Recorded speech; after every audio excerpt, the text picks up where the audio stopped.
Tanpa sengaja mataku menatap bayangan aneh berkelebat melintas tak jauh dari mobil. Lampu mobil menerpa bayangan hitam yang melesat cepat. Nampak seperti kepala dengan rambut terurai panjang di langit malam. Aku terkesiap.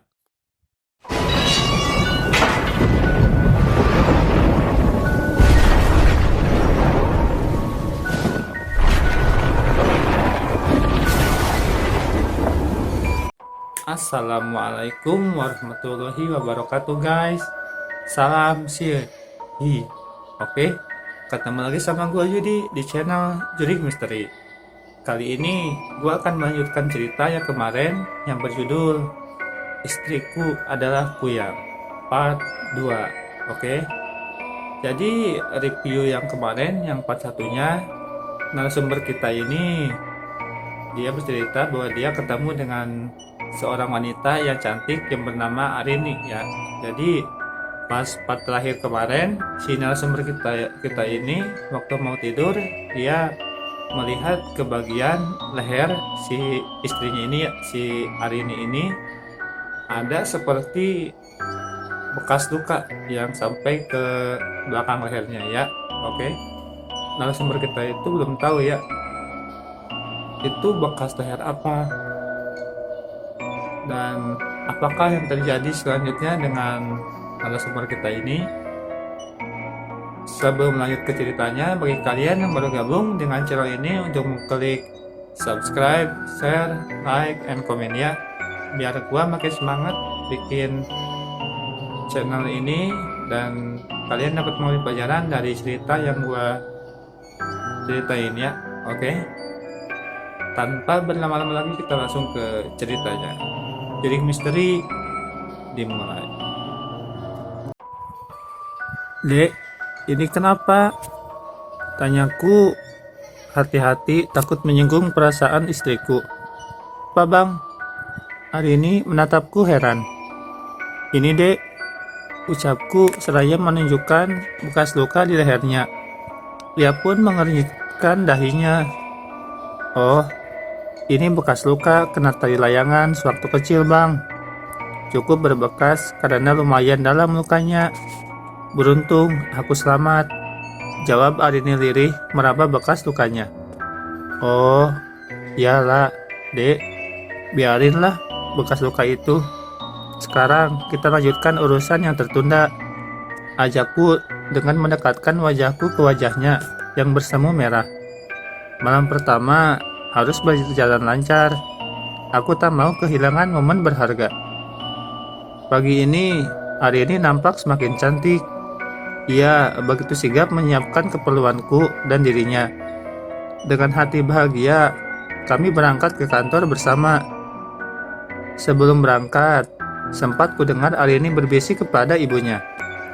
Kata-kata yang sempat kudengar dari mulut Arini ketika tak sengaja diriku melintas. Bu, di desa sebelah ada ibu hamil, anak Pak Kades. Entah apa maksud Arini berkata seperti itu, bisik-bisik lagi. Kulihat wajah mereka sangat ceria dan kegirangan, seperti melihat makanan enak. Hatiku jadi deg-deg ser. Apa sih menariknya ibu hamil sampai mereka bisa kegirangan seperti itu? Ah, entahlah. Aku berpura-pura tidak mendengarnya dan berlalu begitu saja. Arini sempat menutup mulutnya, membuat tingkahnya semakin aneh terlihat. Dengan sabar, aku menunggu Arini di dalam mobil. Arini berlari kecil dengan senyuman lebar di wajahnya. Ia membuka pintu mobil dan wajah cantiknya menyembul. Kuperhatikan dengan seksama, Arini sepertinya sangat bahagia. Bahagia banget dek, ucapku keceplosan. Hehehe, iya bang. Ade bahagia nikah sama abang, ucapnya manja, membuatku serasa terbang melayang. Kucubit pipinya yang mulus. Ah, aku semakin merasa bersalah, berpikir yang tidak-tidak kepada istri tercantikku. Dengan hati yang berdebar, kupacu mobil secepat mungkin menuju ke kantor. Mobil berderu di sepanjang jalan, melewati rindangnya pepohonan di sisi kanan dan kiri jalan. Desa tempat Arini tinggal memang masih sangat sayup dan rumah masih sangat jarang. Tiba-tiba timbul perasaan takut. Sebelum pergi, keluargaku sempat berpamitan untuk kembali pulang ke kampung halaman. Aku tak bisa mengantar karena dari kantor tidak mengizinkan. Dan dengan terpaksa, aku merelakan keluargaku pulang tanpa kehadiranku. Pulang kerja, langit sudah gelap. Aku dan Arini sudah sangat lelah. Kulihat istriku sudah tertidur di sampingku. Kubelai kepalanya yang tertutup jilbab merah. Memasuki jalan desa, hatiku mulai tak karuan. Udara terasa dingin, menyengat tulang. Tidak ada lampu penerangan. Cahaya hanya dari lampu mobil dan rumah warga yang berjarak antara satu rumah dan rumah berikutnya. Tiba-tiba, pandanganku tertuju pada sekumpulan sinar dari jauh. Kutajamkan mata dan mobilku dihentikan di pinggir jalan. Semakin lama, semakin nampak jelas. Sekumpulan orang dari jalan setapak tak jauh dari mobil. Orang-orang itu membawa obor dan membawa peralatan dapur, juga bambu hijau yang sudah diruncingkan. Mereka berjalan beriringan, seraya menyebut nama Kuyang, Kuyang, Kuyang. Lagi-lagi Kuyang. Sebenarnya Kuyang itu apa? Gerombolan orang itu melintas di depan mobilku. Salah satu dari mereka mendekat dan mengetuk kaca mobilku, membuat copot jantungku. Aku takut mereka mempunyai niat jahat. Tok tok tok. Perlahan kubuka jendela mobilku. Pria paruh baya itu tersenyum penuh arti kepadaku. Jaga dirimu, kau orang baru di sini. Berhati-hatilah. Setelah ia mengucapkan itu, ia pun berpamitan dan berlalu bersama rombongannya. Aku hanya terhenyak dan berusaha mencerna setiap kata-kata si bapak. Arini menggeliat dan menatapku sayu. Kasihan dia, nampaknya sangat lelah. Kenapa berhenti di sini, Bang? Ia nampak sangat heran melihat mobil terparkir di pinggir jalan sepi.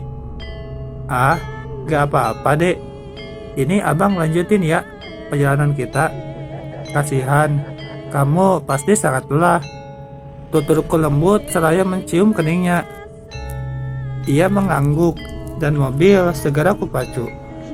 Walaupun mobil kupacu cepat, tapi entah mengapa rasanya lambat. Untuk tiba di rumah terasa amat lama. Memasuki gapura desa, tanpa sengaja mataku menatap bayangan aneh berkelebat melintas tak jauh dari mobil. Lampu mobil menerpa bayangan hitam yang melesat cepat. Nampak seperti kepala dengan rambut terurai panjang di langit malam. Aku terkesiap. Jantungku berdetak cepat. Tanpa sengaja, kusebut nama Allah dan mobilku kurem mendadak. Cit. Astagfirullah, ucapku tanpa sadar. Tanganku mengelus dadaku yang berdetak kencang. Kenapa, Bang? Ia menatapku heran. Ah, tak apa, Dek. Jawabku sekenanya. Aku memilih diam dan melanjutkan perjalanan yang sebentar lagi sampai. Lelah, letih, dan takut menyergap diriku. Ingin segera sampai rumah dan melupakan semua kejadian buruk dengan tertidur. Mobil berhenti di halaman rumah Arini. Suasana nan asri jika siang hari terasa sangat mencekam di malam hari. Kulihat ponsel, baru jam 9 malam. Namun, siswanya di desa ini sangatlah sepi. Tak nampak orang berlalu lalang. Rumah yang berjarak membuat suasana tampak tak bak kuburan. Aku pun segera melangkah masuk ke dalam rumah sambil menggandeng Arini.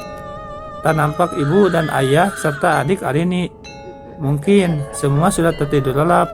Aku pun tak mau ambil pusing. Selesai makan dan bersih-bersih, aku dan Arini menuju peraduan. Lelah dan letih yang menyerang sedari tadi memaksaku untuk segera berbaring. Tertidur sambil memeluk Arini yang cantik.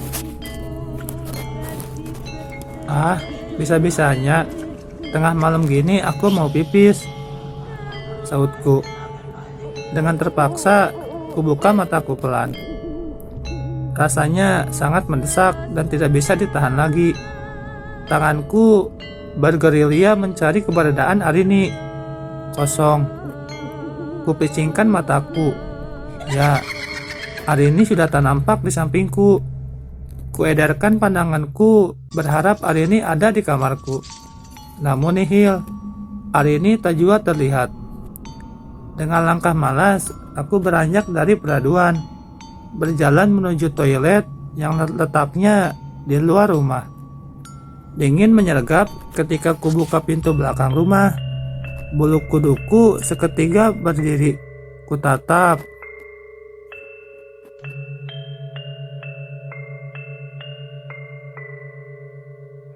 Gimana guys ceritanya? Serem kan?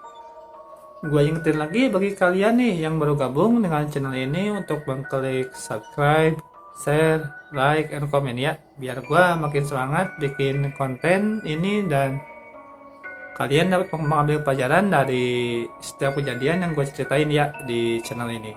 Oke?